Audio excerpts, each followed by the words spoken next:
اللهم اجعلنا من الحامدين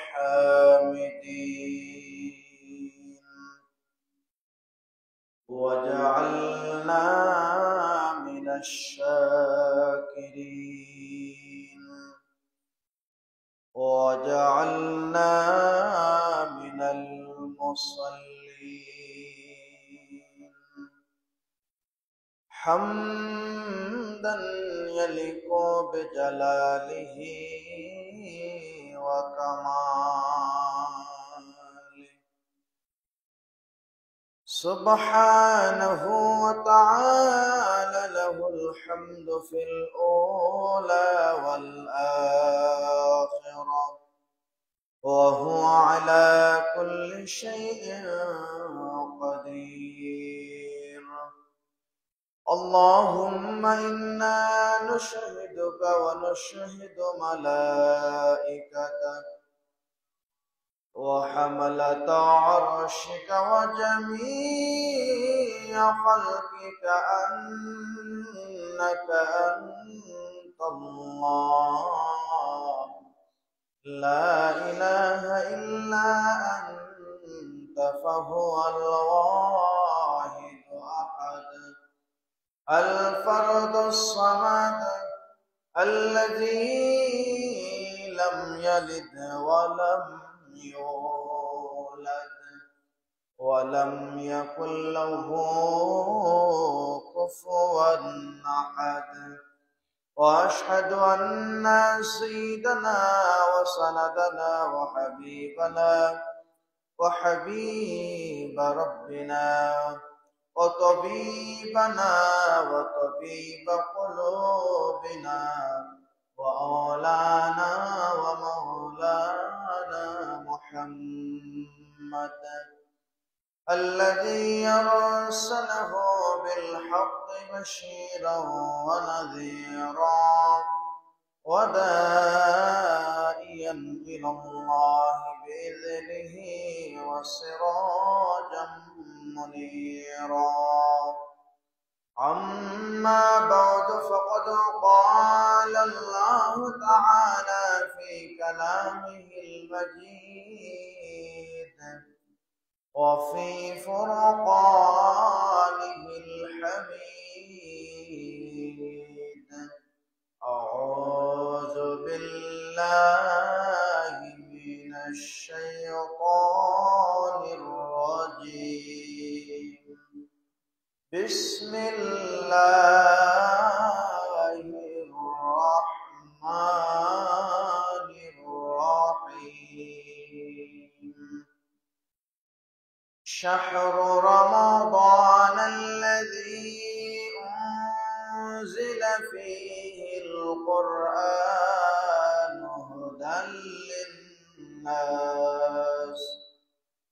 هدى للناس وبينات من الهدى والفرقان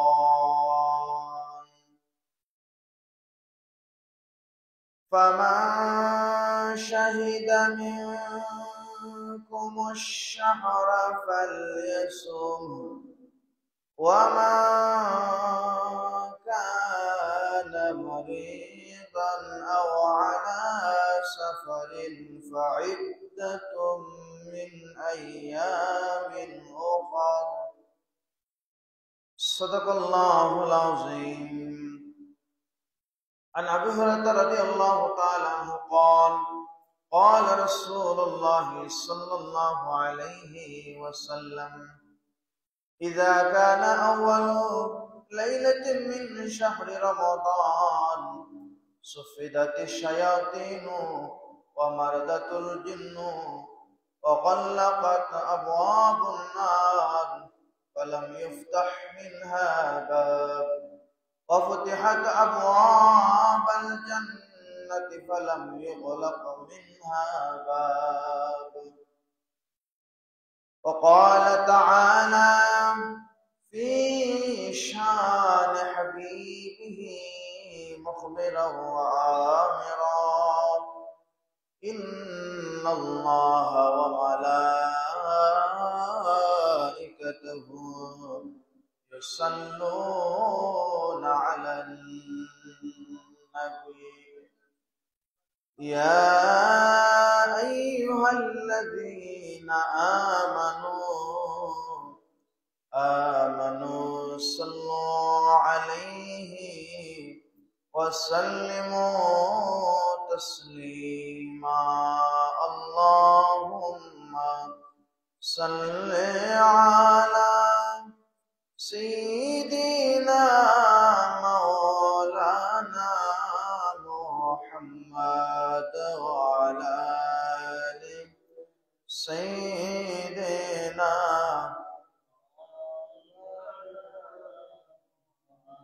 Medina Medina मुमिनों की गुनगुना है दीदारे मदीना की आशिकों का तमन्ना है अल्लाहुम्मा सल्ले अला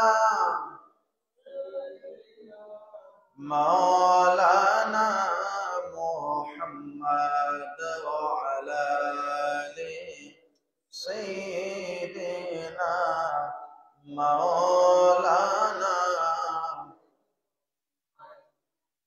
मेरे आका मेरे मौला बहुत दूरी से दुरूद बजता हो नजर मुझ पर करमगाहे मेरे किस्मत उजाला हो अल्लाहुम्मा सल्ले अला सय्यिदिना मौलाना मुहम्मद व अला आलि सय्यिदिना एक जिक्र पढ़े ला इलाहा अल्लाह ला इलाहा ला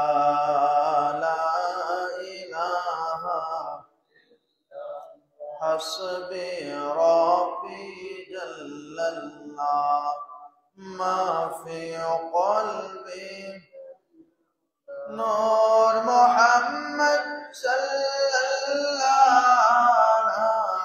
इलाहा ला इलाहा ला इलाहा एक পাখিয়ার কণ্ঠে মাঝে সমুদয় তান শিরিন সুরে গায়ে যে তারা তোমার নামের গান হে আল্লাহ লা ইলাহা ইল্লাল্লাহ illallah la ilaha illallah la awwal akhir hey Allah zahir wa batin hey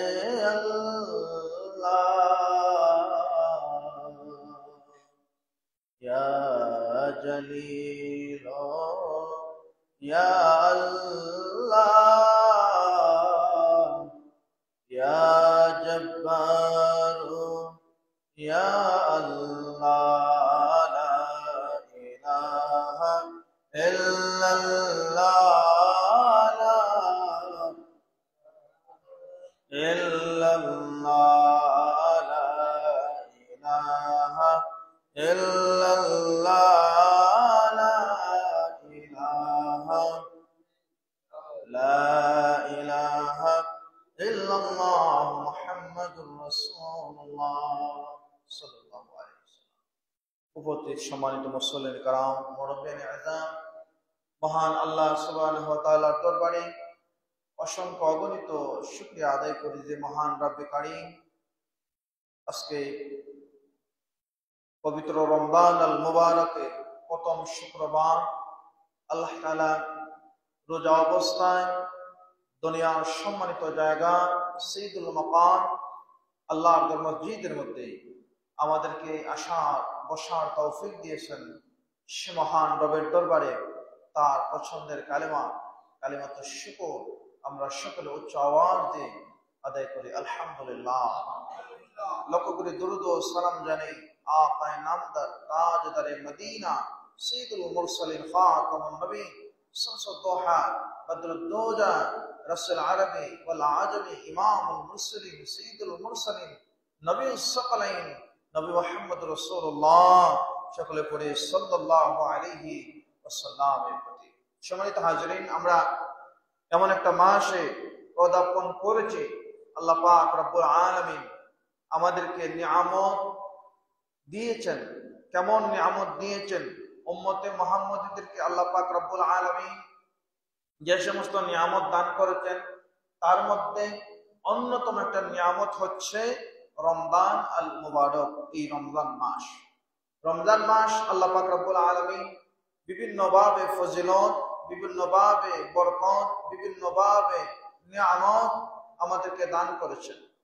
এর মধ্যে আল্লাহর হাবিব নবী করিম সাল্লাল্লাহু আলাইহি সাল্লামের হাদিস থেকে জানা যায়, যখন তিরমিজি শরীফের হাদিস, হযরত আবু হুরায়রা থেকে বর্ণিত হাদিস, আল্লাহর নবী বলেন, ইজা কানা আউয়ালু লাইলাতুন মিন শাহরি রমাদান, যখন রমজানের প্রথম মাস, প্রথম রাত আগমন করে, আল্লাহ পাক রব্বুল আলামিন সুফিদাতিশ শায়াতিন, আল্লাহ পাক রব্বুল আলামিন শয়তানকে মানুষের জন্য শিকলবন্দি করে দেন, যাতে করে শয়তান মানুষকে আর প্ররোচনা দিতে পারে না। বলি আলহামদুলিল্লাহ। এরপর ওয়াগাল্লাকাতুল আবওয়াবুন নার, আল্লাহ পাক রব্বুল আলামিন জাহান্নামের দরজাসমূহ বন্ধ করে দেন। সুবহানাল্লাহ। এরপর ইফতাহ মিনহাল বাব, আল্লাহ পাক রব্বুল আলামিন বলতেছে, আল্লাহ হাবিব বলতেছেন পরে ওয়াফতিহাত আবওয়াবুল জান্নাহ, আর আল্লাহ পাক রব্বুল আলামিন বান্দাদের জন্য আবওয়াবুল জান্নাহ, জান্নাতের দরজাসমূহ খুলে দেন। বলে সুবহানাল্লাহ। এরপরে অন্য হাদিসের মধ্যে আসছে, হাদিসটা মুসনাদে আহমদের হাদিস, আল্লাহর নবী বলেন, হযরত আবু হুরায়রা থেকে এই হাদিসটা বর্ণনা করা হয়েছে। হযরত আবু হুরায়রা বলেন, নবী করিম সাল্লাল্লাহু আলাইহি ওয়াসাল্লাম জানাই দিচ্ছেন যে আমার উম্মতকে রমজানে, বিশেষভাবে আমার উম্মতকে 5টা জিনিস আল্লাহ পাক রব্বুল আলামিন দান করেছেন। 5টা জিনিসের মধ্যে 1 নাম্বার হচ্ছে, আমার উম্মতরা যখন রোজা রাখে, দীর্ঘক্ষণ যখন কোনো মানুষ খাবার দাবার খায় না, তার মুখের মধ্যে একটা দুর্গন্ধ তৈরি হয়।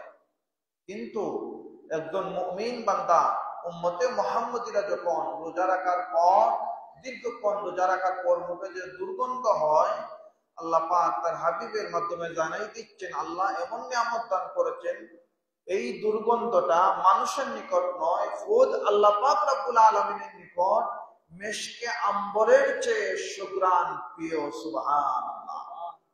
আপনার মুখের দুর্গন্ধ হচ্ছে রোজা রেখে দীর্ঘক্ষণ পর্যন্ত আপনি খাবার খাচ্ছেন না, সেহরি থেকে নিয়ে ইফতারের আগ পর্যন্ত একসময় মুখ থেকে দুর্গন্ধ বের হয় কোনো খাবার দাবার না খাইলে।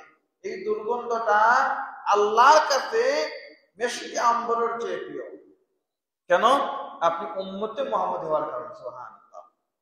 2 নম্বর যে নিয়ামত, একজন রোজাদার আল্লাহর কাছে এত দামি, এত মূল্যবান, একজন পাক্কা রোজাদারের জন্য ইফতার পর্যন্ত আল্লাহর সমুদ্রের মাছ ওই বান্দার জন্য আল্লাহর কাছে দোয়া করতে থাকে, আল্লাহুম্মা গফির লাহু, আয় আল্লাহ আপনি তাকে মাফ করে দেন, আল্লাহুম্মা রহমহু, আল্লাহ আপনি তার জন্য রহমশীল হয়ে যান। অর্থাৎ সমুদ্রের মাছ উম্মতে মুহাম্মদীদের মধ্যে যারা রোজাদার, তাদের জন্য আল্লাহর কাছে ক্ষমা প্রার্থনা করতে থাকে। সুবহানাল্লাহ। এরপরে আল্লাহ পাক রব্বুল আলামিন উম্মতে মুহাম্মদীদের জন্য 3 নম্বর যে নিয়ামত, রমজানের প্রতিদিন আল্লাহ পাক রব্বুল আলামিন জান্নাতকে সুসজ্জিত করেন আর বলতে থাকেন, শীঘ্রই আমার প্রিয় বান্দাগণ তোমার ভিতরে প্রবেশ করবে, তুমি প্রস্তুতি নাও। আমার প্রিয় বান্দাগণ, আমার তাকওয়াবান রোজাদার বান্দাগণ তোমার ভিতরে প্রবেশ করবে, তুমি প্রস্তুতি নাও, প্রস্তুতি নাও। আল্লাহ পাক জান্নাতকে প্রস্তুতি নেওয়ার জন্য বলেন এবং ঘোষণা দিতে থাকেন যে আমার বান্দারা দুনিয়ার জন্য থেকে তাকওয়া অর্জন করে আসতেছে, তুমি প্রস্তুতি নাও তাদেরকে ধারণ করার জন্য, বরণ করার জন্য। 6 নম্বরে আল্লাহ পাক রব্বুল আলামিন যাতে করে বান্দা আল্লাহর একদম কাছে যেতে পারে, আল্লাহর প্রিয় হতে পারে, শয়তানকে আল্লাহ পাক শিকলবন্দি করে রাখেন যাতে করে আমার বান্দারা বেশি বেশি করে এই মাসে আমার গোলামি করতে পারে। শয়তান যাতে করে বান্দাকে প্রবঞ্চনা না দেয়, এজন্য আল্লাহ পাক রব্বুল আলামিন শয়তানকে আমাদের জন্য দূরে সরায় দেন। সুবহানাল্লাহ। 5 নম্বরে আল্লাহ পাক রব্বুল আলামিন রমজানের শেষ রাতে তাদের জন্য ক্ষমার ফয়সালা করা হয়। নবী করিম সাল্লাল্লাহু আলাইহি সাল্লামকে জিজ্ঞাসা করা হলো, ইয়া রাসূলুল্লাহ, এটা কি শবে কদরের রাত? তিনি বলেন, না, নিয়ম হলো কোন কাজ যখন সমাপ্ত হওয়ার পর তার শ্রমিককে পারিশ্রমিক দেয়, অর্থাৎ শেষ রাতে, অর্থাৎ ঈদের রাত, এই রাতে বান্দার জন্য ক্ষমার ফয়সালা করে দেওয়া হয়। সুবহানাল্লাহ। 5টা নিয়ামত রোজাদারদের জন্য। এরপর নবী করিম সাল্লাল্লাহু আলাইহি সাল্লাম হযরতে কাব ইবনে উযরা রাদিয়াল্লাহু তাআলা থেকে বর্ণিত একটা হাদিস, লম্বা হাদিস। একদিন আল্লাহর নবী মসজিদের মিম্বরে গিয়ে বসলেন। বসার পর যখন মিম্বরের 3টা সিঁড়ি, প্রথম সিঁড়িতে পা মুবারক রাখলেন তখন বললেন আমিন। দ্বিতীয় সিঁড়িতে যখন পা মুবারক রাখলেন তখনও বললেন আমিন। তৃতীয় সিঁড়িতে যখন আবার পা রাখলেন তখনও নবী করিম সাল্লাল্লাহু আলাইহি সাল্লাম বললেন আমিন। অতঃপর সাহাবায়ে কেরাম জিজ্ঞাসা করলেন, এই সাহাবী বললেন, আমি নবীকে জিজ্ঞাসা করলাম, ইয়া রাসূলুল্লাহ, আপনাকে এমন জিনিস এর আগে তো বলতে শুনিনি।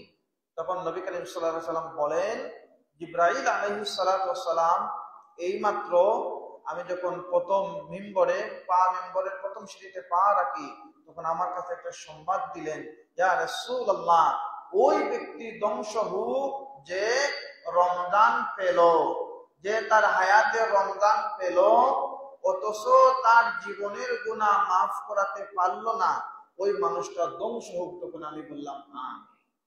দেখো, তার ব্যাখ্যা হলো যে রমজান আমরা পেলাম অথচ জীবনের গুনাহ মাফ করাতে পারলাম না, আপনাদের মতো বা আমাদের মতো সম্ভব আর দুর্দশার মানুষ কেউ হতে পারে না।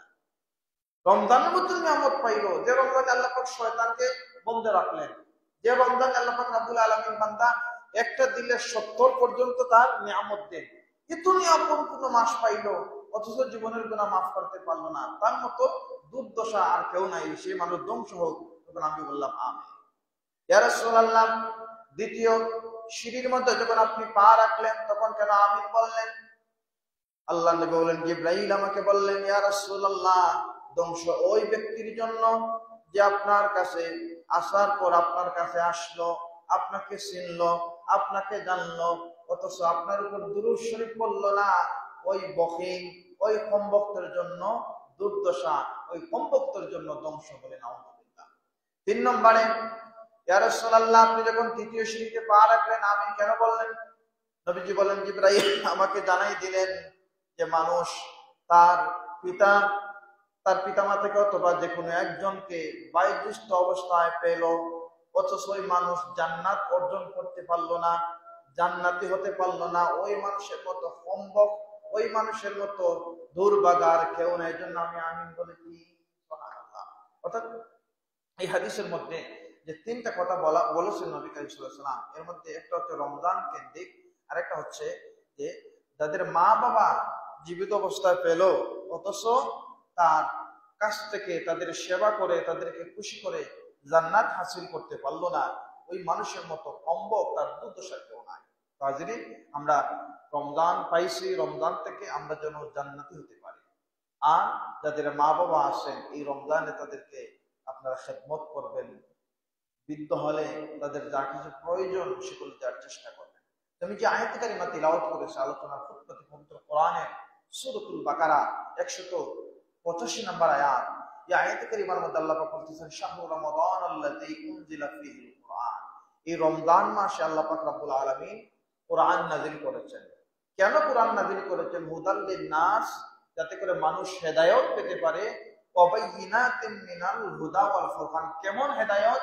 মানুষ যেন এমন হেদায়েত পায়, ওয়াল ফুরকান, সত্য কোনটা, মিথ্যা কোনটা, ভালো কোনটা, মন্দ কোনটা, দামি কোনটা, মানুষের জন্য কল্যাণকর কোন জিনিস, এগুলোর জন্য বান্দা বুঝতে পারে। এজন্য আমি এই ফুরকান, এই কোরআন দান করতে বলি। সুবহানাল্লাহ। এই কোরআন আল্লাহ পাক রব্বুল আলামিন রমজানে নাজিল করেছেন। এজন্য রমজান মাসে নবী করিম সাল্লাল্লাহু আলাইহি সাল্লামের জীবনী থেকে জানা যায়, আল্লাহর নবী এই কোরআনকে রমজানে জিবরাইলের কাছে শোনাইতেন এবং সাহাবায়ে কেরামরাও এই রমজানে বেশি বেশি করে কোরআন তিলাওয়াত করতেন। তবে তাবেঈন, আইম্মায়ে মুজতাহিদিন, সালফে সালিহিন এখন পর্যন্ত অন্যান্য মাসে মানুষ কোরআন পড়ুক অথবা না পড়ুক, যেই মুহূর্তে রমজান মাস আসে বান্দা কোরআন পড়তে না জানলেও কোরআন তিলাওয়াত শুনে। কথা বলেন ঠিক না? এজন্য রমজান মাস কোরআন নাযিলের মাস। এই মাসে কোরআন বেশি বেশি করে তিলাওয়াত করতে হয়। কোরআন তিলাওয়াত করলে ফায়দা কি? এই কোরআন আপনাকে সত্য মিথ্যার পার্থক্য শেখায়। কিভাবে এই কোরআন আমাদেরকে পার্থক্য শেখায়? এই কোরআন যদি কেউ সঠিকভাবে পড়ে, এই কোরআন পড়লে মানুষের অন্তর থেকে গুনার ময়লা আল্লাহ পাক দূর করে দেন। সুবহানাল্লাহ। এই কোরআন পড়লে মানুষের ভিতরে আত্মিক প্রশান্তি আছে, মানসিক শান্তি ফিরে আসে কোরআন তিলাওয়াতের মাধ্যমে। এজন্য কোরআন তিলাওয়াত করতে হয়। আর যারা কোরআনের সাথে থাকে, যারা কোরআনের খেদমত করে, যারা কোরআনকে তাদের জীবনের গুরুত্বপূর্ণ অংশ মনে করে, এই কোরআন তাকে বিপদ থেকে মুক্তি দেয়। আপনারা হয়তো জেনেছেন, আমাদের এশিয়া মহাদেশের একটা দেশ মালদ্বীপ, নাম শুনছেন? মালদ্বীপের ইতিহাস, ইবনে বতুতার একটা ইতিহাস পাওয়া যায়। মালদ্বীপ একটা সময় মুসলমান ছিল না, মুসলমান একদম ছিল না। এই মালদ্বীপ ফুরকান, একজন কোরআনের হাফিজ, মালদ্বীপকে মুসলমানের বাতাস, ইসলামের বাতাস পৌঁছে দিয়েছে। কিভাবে? ইবনে বতুতার তারিখে আসতে জানা যায়, আরব দেশের একটা জাহাজ ধ্বংসস্তূপের অর্থাৎ ঝড়ের মধ্যে পড়ে অনেক মানুষ তাদের জীবন এখানে শেষ হয়ে গেছে, অর্থাৎ তারা শহীদের দরজা লাভ করেছেন। আর একজন মানুষ জীবিত ছিলেন এই জাহাজের কাঠ ধরে, এরকম বর্ণনা পাওয়া যায়। তিনি যখন তীরে ফিরলেন, ফিরে দেখেন একটা দ্বীপ, এখানে কোনো মানুষ তিনি ছিলেন না, অপরিচিত একটা জায়গা, ভাষাটা অপরিচিত। তিনি আরব যুবক ছিলেন, তার নাম হাফিজ আবুল বারাকাত। এই আবুল বারাকাত জঙ্গলের মধ্যে হঠাৎ করে একটা গড় খুঁজে পেলেন, অনেক লম্বা ঘটনা। গড়ের মধ্যে একজন মহিলা দেখলেন, তিনি তিনার ভাষাও বুঝেন না, তবে আকার ইঙ্গিতে বুঝাইতে চাইলেন যে আমি অসহায় মানুষ, আমাকে একটু আশ্রয় দেন, আমার আশ্রয়ের প্রয়োজন। একটা সময় তিনি আস্তে আস্তে বুঝতে শিখলেন। তখন এই মানুষটা তাদের মধ্যে বসবাস করতেন, পরিবারের 3 জন মানুষ, এই ছেলেটা এবং বৃদ্ধ মহিলা এবং তার একজন যুবতী মেয়ে ছিলেন। অনেক লম্বা ঘটনা, সংক্ষেপ করে বলি। টার্নিং পয়েন্ট যেটা, হুদাল লিন-নাস, যেভাবে মানুষকে সত্যের পথ দেখায় কোরআন। এই ছেলেটা হাফিজ আবুল বারাকাত মালদ্বীপের এই মহিলার ঘরে অবস্থান করে।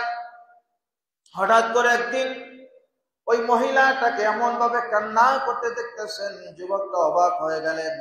আমি যে মহিলার ঘরে আশ্রয় নেই, আজ পর্যন্ত কোনোদিন তাকে এমন ভাবে কান্না করতে দেখি নাই।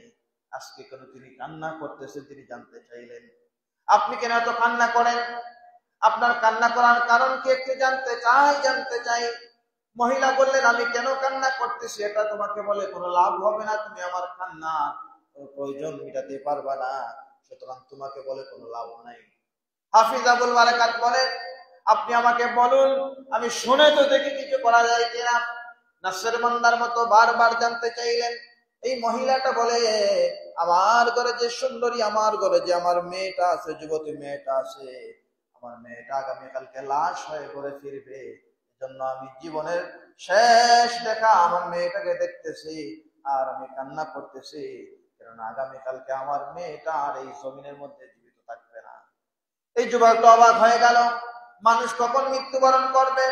হায়াতের মালিক আল্লাহ, মৌতের মালিক ও আল্লাহ। বান্দা কখন মৃত্যুবরণ করবে, কোন জায়গায় মৃত্যুবরণ করবে, এই সংবাদ, এই ঘোষণা দুনিয়ার কোনো মানুষকে আল্লাহ পাক দেন নাই, এই জ্ঞান কোনো মানুষকে আল্লাহ পাক দেন নাই। সুতরাং আপনি কেমন করে বলতে পারেন আপনার মেয়ে আগামীকাল ইন্তেকাল করবে, এটা কুফরি কথা। এটা আমাদের ধর্মে এটা মানে নাই, আমাদের ধর্মে এটা মেনে নেওয়া যায় না। ইসলাম ধর্ম, আমি ইসলাম ধর্মের অধিবাসী, আমার ধর্ম সত্য, আমার ধর্ম আমাকে জানাই দিছে মানুষ কখন মৃত্যুবরণ করবে কেউ জানে না। তখন বলে আমি এজন্য শিওরে বলেছি, এজন্য নিশ্চিত হয়ে বললাম, আমাদের মালদ্বীপে বছরে একটা দিন সাগরে একটা দৈত্য এসে আমাদের অনেক ধ্বংসস্তূপ করে দেয়, অনেক ক্ষতি করে দেয়। আমাদের বাদশাহ একটা ফয়সালা করলেন যে প্রতিদিন বছরের নির্দিষ্ট একটা দিনে যখন এই দৈত্যটা হানা দেয়, এই সময়টাতে একটা যুবতী মেয়েকে তাদেরকে ভোগ দেয়া হয়। ভোগ দেওয়ার পর এই দৈত্যটা এসে মেয়েটার সাথে খারাপ কাজ করে তাকে হত্যা করে রেখে যায়। পরের দিন সকালে আমরা এই মেয়েটাকে দাফন করি। আর কোন মেয়েটাকে ভোগের জন্য নির্ধারণ করা হয়, আমাদের এই জনপদের যত মহিলা যত মেয়ে আছে প্রত্যেকের তালিকা আমাদের বাদশাহর কাছে আছে। যখন সময় আসে আমরা একটা লটারি দেই, লটারির মাধ্যমে যে বছর যার নাম আসে তাকে আমরা ভোগের জন্য তৈরি করি। রে এবার তো আমার মেয়ের নামটা আসছে, আমার মেয়েকে ভোগের জন্য তারা নির্ধারণ করেছেন, আমার মেয়েটাকে ভোগ দিতে হবে। তখন মুসলমান যুবক হাফিজ আবুল বারাকাত এই মহিলাটাকে সান্ত্বনা দিচ্ছেন, এটা হতে পারে না। আয়াতের মালিক আল্লাহ, আল্লাহর কোন সৃষ্টিকে ধ্বংস করতে পারে না, ধ্বংস করার মালিক আল্লাহ। আপনার এই কঠিন বিপদে আমাকে একটু সহযোগিতা করার সুযোগ দেন। আপনার মেয়েটাকে যেভাবে আপনি কাপড় দিয়ে তৈরি করেছেন, আপনার মেয়ের জায়গায় আমাকে কাপড় দেন। আর সন্ধ্যার পরে যেহেতু তারা নিতে আসবে, রাতের অন্ধকারে তারা তো চিনবে না, আমি কোনো কথা বলবো না, ওই জায়গার মধ্যে যাইয়া আমি দেখবো কেমন করে সে ধ্বংস করে যায়। অনেক লম্বা ঘটনা। হাফিজ আবুল বারাকাতকে রাতের অন্ধকারে ওই জায়গার মধ্যে রাখা হলো। একটা বর্ণনার মধ্যে পাওয়া যায় মন্দির, আরেকটা বর্ণনার মধ্যে পাওয়া যায় নির্দিষ্ট একটা জায়গা ছিল দ্বীপের মধ্যে, সাগরের পাশে। ওই জায়গার মধ্যে হাফিজ আবুল বারাকাতকে তারা রেখে আসলেন। রেখে আসার পর পরের দিন যখন তারা লাশ সংগ্রহ করার জন্য গেছেন, অবাক হয়ে গেলেন, আজকে তো যুবতী দেখা যায় না, একটা সুন্দর যুবককে বসা দেখা যায়। তারা অবাক হয়ে গেলেন, আরে যুবক, এই জায়গার মধ্যে তুমি কোথা থেকে আসলা? ওই জায়গার মধ্যে তো একটা সুন্দরী যুবতী থাকার কথা, তার লাশ থাকার কথা, আমরা লাশটাকে দাফন করার জন্য, লাশটাকে নেবার জন্য আসলাম, তুমি এখানে কেমন করে আসলে? তখন যুবক বলে, আমি তো গতকালকে আসছিলাম, আমি তো সুস্থ আছি, এখানে কোনো মেয়েকেই ছিল না। রাজ দরবারে এই দেহরক্ষী গুলো অবাক হয়ে গেল, কেমন করে ঘটনা ছিল। রাজ দরবারে যাওয়ার পর সবগুলো বললেন যে এই ঘটনা, আমি মুসলমান যুবক, কোন মুসলমানকে কেউ সহজে ধ্বংস করতে পারে না, মুসলমানকে একমাত্র আল্লাহ পাক রব্বুল আলামিন সাহায্য করেন। আর আমার ভিতরে আল্লাহর কোরআন আছে, যাদের ভিতরে আল্লাহর কোরআন আছে তারা ওয়াবাইয়িনাতিন মিনাল হুদা ওয়াল ফুরকান, তারা সত্য বুঝতে পারে, মিথ্যা বুঝতে পারে। তারা কখনো মানুষের নিকট তাদের রিজেকের তালাশ করে না, কোনো মানুষকে তাদের রিজেক মনে করে না। যাদের ভিতরে কোরআনের ভয় আসে, যাদের ভিতরে তাকুল্লাহ, যাদের ভিতরে খাউফুল জালিল আছে, ওই মানুষগুলো কখনো কোনো মানুষকে ভয় করে না, সৃষ্টিকে ভয় করে না, মানুষের পিছনে দৌড়ায় না, তারা আল্লাহর পিছনে দৌড়ায়। আল্লাহই তাদের খাওয়ায়, আল্লাহই তাদের ইজ্জত দেয়। হাফিজ আবুল বারাকাত ওই রাজ আর বাদশাকে বলতেছেন, মালদ্বীপের বাদশাকে বলতেছেন যে এভাবে আমি মুসলমান যুবক, আমাকে আমার আল্লাহ সাহায্য করেছেন, আর আমার অস্ত্র হচ্ছে আল্লাহর কোরআন। যখন রাতের অন্ধকারে আমি যখন ছিলাম, দৈত্যরা যখন আসতে চাইছিল, আমি কোরআন তিলাওয়াত করছি। কোরআন তিলাওয়াত করার কারণে এই দৈত্যটা আমার সামনে আর আসতে পারে নাই। আল্লাহর কোরআনের পাওয়ার এত বেশি, এত শক্তিশালী কোরআনের ক্ষমতা, কোরআন এই দৈত্যটাকে ধ্বংস করে দিচ্ছে, সে সমুদ্রের মধ্যে নিশ্চিত হয়ে গেছে। তখন এই বাদশা বলতেছেন, যদি তোমার কথা সত্য হয়ে থাকে, যদি তোমার ধর্ম সত্য হয়ে থাকে, আর তুমি এভাবে আমাদেরকে রক্ষা করতে পারো আগামী বছর, তাহলে আমি ঘোষণা দিলাম, আমার এই মন্ত্রিসভা নিয়ে ঘোষণা দিলাম, আগামী বছর আমি তোমার ধর্ম গ্রহণ করবো, যদি আমাদেরকে তুমি রক্ষা করতে পারো এই কঠিন বিপদ থেকে।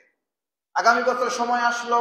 সময় আসার পর নির্দিষ্ট জায়গার মধ্যে হাফিজ আবুল বারাকাতকে যখন ডাকা হলো, হাফিজ আবুল বারাকাত কোরআনের হাফিজ ছিলেন, যার ভিতরে, যার সিনায় কোরআন, তার দাম আছে না নাই? আমরা হাবিব সাহেবকে দাম দেই না, মনে করি বিচারা হাবিব সাহেব, আমাদের পিছনে পিছনে হাঁটতে হবে। হাবিব সাহেবকে আল্লাহ দাম দিয়েছেন কোরআনের মধ্যে। টানলাম তারা উঁচু উঁচু উঁচু উঁচু জায়গায় পৌঁছাবেন, যাদের ভিতরে যত বেশি আয়াত আছে। এখন হাফিজে কোরআন যারা, তারা আল্লাহর কোরআনের সমস্ত আয়াতগুলো তাদের ভিতরে আছে, তারা তিলাওয়াত করবেন জান্নাতে উচ্চ জায়গায়, যেমন সুবহানাল্লাহ। এই মানুষদেরকে আমরা সম্মান করতে জানি না। অনেক জায়গায় দেখা যায় হাফিজ সাহেবদের সাথে খুব খারাপ আচরণ করা হয়। আলহামদুলিল্লাহ আপনাদের এখানে এরকম নাই। এই হাফিজ আবুল কারাকাত আল্লাহর কোরআনের হাফেজ ছিলেন। রাতের অন্ধকারে যখন দৈত্যটা আসলো, তিনি কোরআন তিলাওয়াত করলেন। এই কোরআন তিনাকে রক্ষা করলো।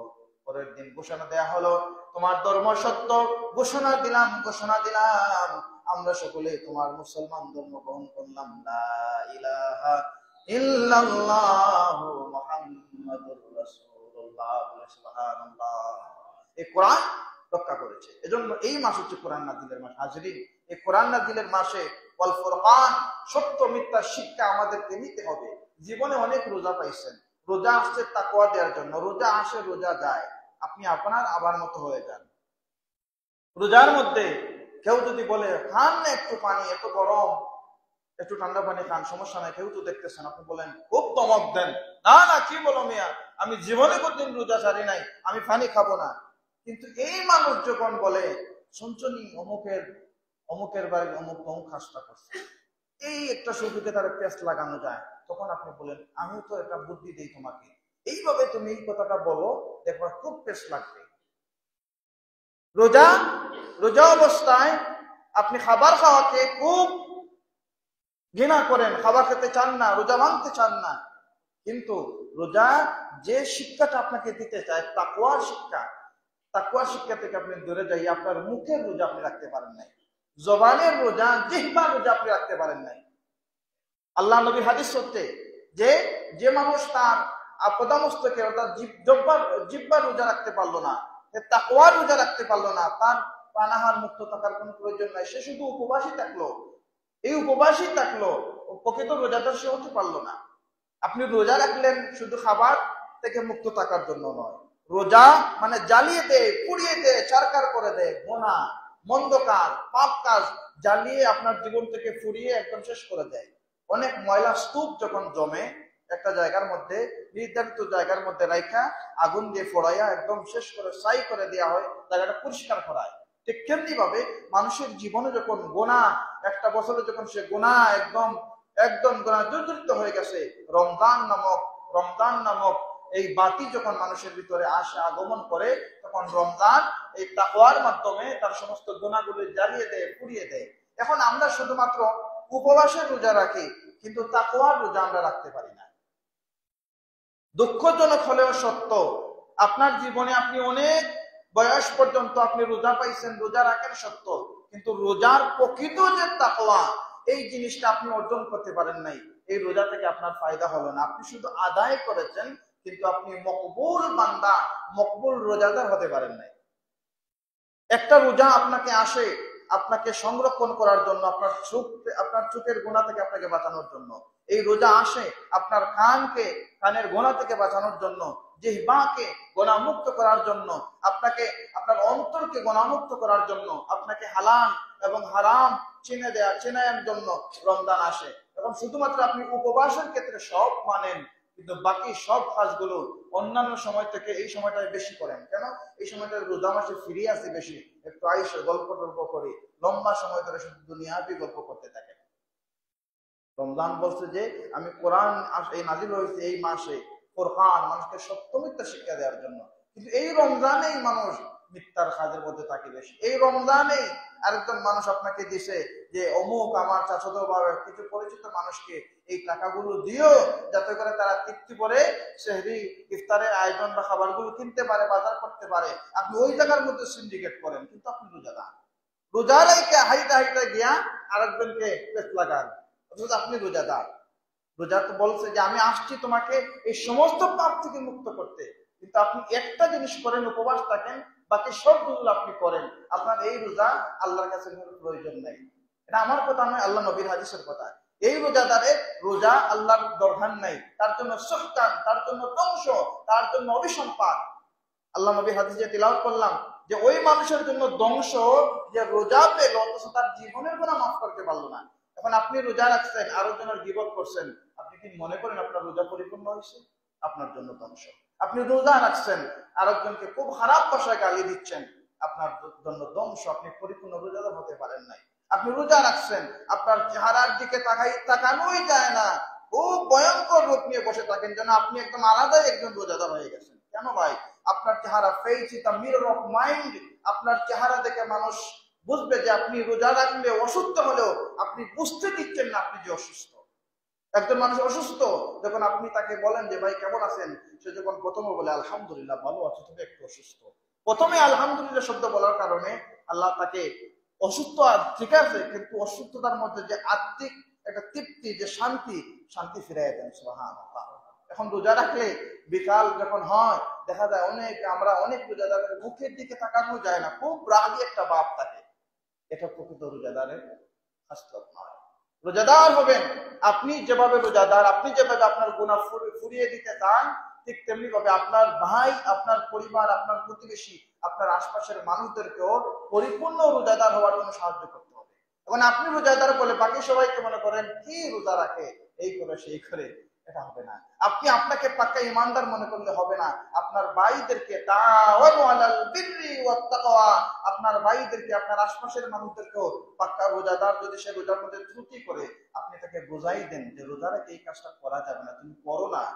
আল্লাহ নবীর হাদিস, আস-সাওমু জান্নাতুন, রোজা একটা ডাল যেভাবে যুদ্ধের ময়দানে সমস্ত তীরের আঘাত ফিরাতে পারে, ঠিক তেমনি ভাবে একটা রোজাও একজন মানুষকে সমস্ত গুনাহ থেকে ফেরায়। কিভাবে? কেউ যখন গালি দেয় তখন বললেন আপনি আনা সাইম, আমি রোজাদার, সাবধান আমাকে তুমি গালি দিবা না। কর্কশ ভাষায় কথা বলে, ভাই আমি রোজাদার, আমি তোমার সাথে ঝগড়া করতে চাই না।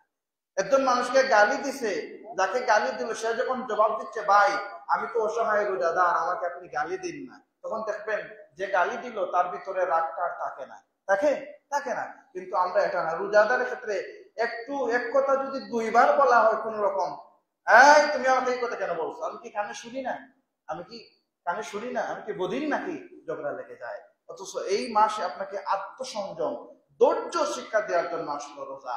একটা মাত্র কাজ করি, উপবাস থাকি, বাকি সবগুলো আমরা রমজানের পরে যেভাবে, রমজানও ঠিক তেমনি ভাবে।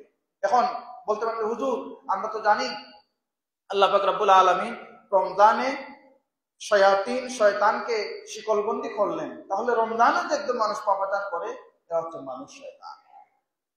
রমজান মাসে যারা খারাপ কাজ করে, মানুষের হক নষ্ট করে, মানুষের সাথে মন্দ আচরণ করে, মানুষের পরিবারের মধ্যে দ্বন্দ্ব লাগায়, মানুষের হক নষ্ট করে, এই মানুষগুলো মানুষ শয়তান। এরা কোন শয়তান? মানুষ শয়তান। কারণ রমজানে কোনদিন শয়তান আল্লাহর হাবিবের কথাকে কেউ মিথ্যা প্রমাণ করতে পারছে? আল্লাহর নবীজি যেখানে বলে গেছেন যে আমি আল্লাহর পক্ষ থেকে জানাই দিচ্ছি, আল্লাহ শয়তানকে বন্ধ রাখেন যাতে করে বান্দা লাআল্লাকুম তাত্তাকুন, তাকওয়াবান হতে পারে। আল্লাহর পক্ষ থেকে আল্লাহ নিজে পাঠাইছেন রমজান বান্দার জন্য। প্রতিটা এমন কোন মাস নাই যে মাসের ক্ষেত্রে আলাদা করে আল্লাহ বলে দিয়েছেন এই মাসটা হচ্ছে আমার বান্দার জন্য, কিন্তু কেবলমাত্র একমাত্র একটা মাস, শাহরুর রমাদানা শাহরুল উম্মতি, আল্লাহ নবী বলতেছেন কেবলমাত্র একটা মাস আছে যে মাসটা শাহরুল উম্মতি, আমার উম্মতের মাস। কেন উম্মতের মাস যদি প্রশ্ন করেন, তার জবাব হচ্ছে উম্মতকে এই মাস গুনাহমুক্ত করে, সুবহানাল্লাহ। উম্মতকে এই মাস জান্নাতি বানায় দেন, সুবহানাল্লাহ। উম্মত যেন জান্নাতি হতে পারে এজন্য আল্লাহ আরো সহযোগিতা করেন, আল্লাহ শয়তানকে শিকলবন্দি করে রাখেন। আল্লাহ আরো সহযোগিতা করেন বান্দার জন্য। অন্যান্য মাসে বান্দা খাওয়ার ক্ষেত্রে বেশি খাইলে গুনাহ হবে, কিন্তু রমজানের ক্ষেত্রে আল্লাহ পাক তার রিজিকের বরকত বাড়ায় দেন। এই দেখবেন বাংলাদেশে যখন দুর্ভিক্ষ চলে তখনও কিন্তু যারা রোজা রাখে আল্লাহ তাদেরকে অনেক ভালো হওয়ার। কথা বলেন ঠিক কিনা? এই যে কিছুদিন আগে আমাদের করোনার একটা মৌসুম গেল, করোনার সময় কিন্তু মানুষ ভালো হয়ে রোজা রাখছে, বরং করোনার যে প্রাদুর্ভাব ছিল এই সময়টাতে খুব বেশি ভালো হওয়ার মানুষ খাইছে। কেমন করে? তখন মানুষের ভিতরে আল্লাহর একটু ভয় ছিল। প্রতিবেশী যে ভালো করে খাক, ভালো করে রোজা রাখুক, তখন আমাদের প্রবাসীরা বুঝছেন করোনার ধাক্কায়, করোনা শেষ, আল্লাহর ধাক্কা শেষ, দুনিয়াতে ব্যস্ত, আবার আগের মতো আমরা হয়ে গেছি। এজন্য হাজরিন, রমজান আমাদের যে তাকওয়াবান বানাতে আসছে, আমরা তাকওয়াবান হবার জন্য চেষ্টা করব। শুধুমাত্র রোজা রাখলেই হবে না। রোজার যে খাদ্য, রোজার খাদ্য হচ্ছে আপনি রোজা অবস্থায় কখনো কাউকে খারাপ গালি দিবেন না, রোজা অবস্থায় আপনি ফরজ নামাজ ছাড়বেন না, রোজা অবস্থায় আপনি কোরআন তিলাওয়াত করবেন, তাও যদি না পারেন, কোরআন পড়তে জানেন না, কোরআন তিলাওয়াত যদি হয় সেটা শুনবেন, কোরআন তিলাওয়াত শুনবেন, শোনার জন্য চেষ্টা করবেন, জানার জন্য চেষ্টা করবেন। আপনি জানেন না এটা আপনার দোষ নয়, কিন্তু আপনি চেষ্টা করবেন না এটা আপনার দোষ। আল্লাহ পাক রব্বুল আলামিন যখন আপনি বলবেন তুমি কেন শিখো নাই, ফাসআলু আহলা যিকরা ইন কুনতুম লা তা'লামুন, তুমি আহলে জিকির যারা কোরআন জানে তাদের কাছে তুমি কেন যাও নাই? তুমি জানো না তোমার দোষ নাই, কিন্তু জানার চেষ্টা করো না যে তোমার দোষ। এজন্য রমজান মাসে আমরা অন্যান্য মাসের ক্ষেত্রে একটু বেশি সময় পাই, চেষ্টা করি যাতে কোরআনটা শেখানো যায়। আপনাদের মসজিদে আসরের নামাজের পরে একটা সূরা আমি তিলাওয়াত করে বলি, এটা তো আমার ফায়দার জন্য বলি না ভাই। রমজান মাসে আপনি পড়লেন, যদি আপনার গত এই সূরাতুল নাসের একটা আয়াত আছে, আল্লাযী ইউওয়াসউইসু ফি সুদুরিন নাস। আমি যখন আয়াতটা বলে দিলাম, কেউ কষ্ট নেবেন না, দেখলাম যে অনেকের ভিতর থেকে আয়াতটা উচ্চারণ হলো না। এখন আপনি আল্লাহ পাক যে কথা বললেন, আল্লাযী ইউওয়াসউইসু, মানে শয়তানের ওয়াসওয়াস থেকে মুক্তি পাওয়ার জন্য সূরাতুন নাস আল্লাহ পাক নাযিল করতেন। সুবহানাল্লাহ। জাদু টোনা থেকে, মানুষের খারাপ প্রাদুর্ভাব থেকে বান্দা যাতে বেঁচে থাকে, এজন্য আল্লাহ পাক সূরাতুন নাস নাযিল করছেন। এখন এই ইউওয়াসউইসু মানে ওয়াসওয়াসা থেকে আপনি মুক্ত থাকার জন্য আল্লাহর কাছে সাহায্য চাইবেন। এই ওয়াসওয়াস শব্দটা আপনি উচ্চারণ করতে পারলেন না, তাহলে কি আল্লাহ আপনাকে দয়া করবেন? না।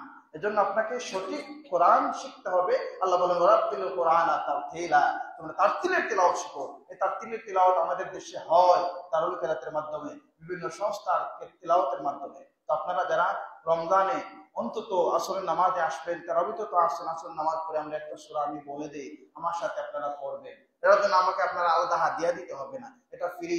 যদি আপনারা একটা আয়াত পড়লেন, 70 গুণ সওয়াব আপনারাও পাইলেন, আমিও পাইলাম। আর আপনারও লাভ হলো কি, আপনার যে ছোটখাটো ভুল আছে আপনি সংশোধন করে নিতে পারলেন। কেউ যদি মনে করেন যে হুজুর আমি শোনাতে চাই, আপনার জন্য আমার দরজা খোলা, আপনারা আসতে পারেন, আমাকে শোনাতে পারেন। অন্তত 10টা সূরা, সূরাতুল ফাতিহা থেকে সূরাতুল আলাম তারা পর্যন্ত, এই সূরাগুলো জানলে আমরা আমাদের ব্যক্তিগত ইবাদত করতে পারি। অনেকে আমরা একটা সময় কোরআন তিলাওয়াত বা কোরআন শেখার সুযোগ পাইনি, কিন্তু এই সূরাগুলো আমরা শুনতে শুনতে মুখস্থ হয়ে গেছে, কিন্তু আমাদের শুদ্ধ নাই, উচ্চারণ শুদ্ধ না। কুল হু আল্লাহু আহাদ, ম্যাক্সিমাম মানুষ বলে কুল ফু আল্লাহু আহাদ। কুল শব্দের অর্থ হচ্ছে আপনি বলুন, আর কুল শব্দের অর্থ হচ্ছে আপনি খান। নাউজুবিল্লাহ। এখানে একটাই সূরা কোরআনে যেটা আল্লাহর একত্ববাদ প্রকাশ করে, আল্লাহ যে একক, আল্লাহ যে একক, এই একত্ববাদের সূরা হচ্ছে সূরাতুল ইখলাস। এই সূরাতুল ইখলাস আপনি যদি শুদ্ধভাবে না জানেন, তিলাওয়াত যদি পড়েন কুল ফু আল্লাহু আহাদ, আল্লাহকে খেয়ে বলবেন নাউজুবিল্লাহ, অর্থ পরিবর্তন হয়ে যাবে না? আপনি সওয়াবের বদলে গুনাহ হচ্ছেন। এখন আপনি যে গুনাহ করতেছেন, আপনি দোষ তখনই হবে তুমি কেন শুদ্ধ শিখো নাই। তখন এই প্রশ্ন করার আপনি জবাব কি দেবেন? আপনাদের সুযোগ আছে, আপনারা সুযোগ কাজে লাগাবেন, রমজানে সুযোগ কাজে লাগাবেন। আল্লাহ পাক রব্বুল আলামিন আমাদেরকে তাকওয়াবান বান্দা হিসেবে কবুল করুন। সকলে বলে আমিন। ওয়া আখিরু দাওয়ানা আলহামদুলিল্লাহি রাব্বিল আলামিন। হাফিজ আব্দুল্লাহ আমেরিকাতে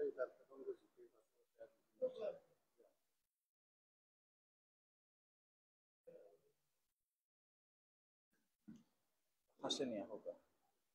আসসালামু আলাইকুম। আরো দাঁড়ানো ও সম্মানিত আমার গ্রামবাসী, আমি আগামী 14 ফেব্রুয়ারি আমি লন্ডন যাইতেছি। 14 মার্চ লন্ডন যাইতেছি। আপনারা লুকুর থেকে বলিয়া থাকি দেওয়া যাবে।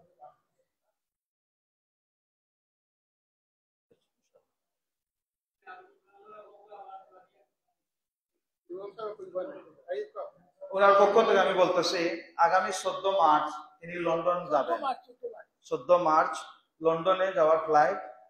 তো আল্লাহর বান্দা আপনাদের গ্রামের, আপনাদের প্রতিবেশী, উনি বলতেছেন যে আমার কথাবার্তায় চাল চলনে যদি কেউ কষ্ট দিয়ে থাকে, আপনারা আল্লাহর সাথে মাফ করে দিতে আর তার লাগে দোয়া করতেন আপনার প্রতিবেশীর লাগে। ও হতেও তাই কইছে।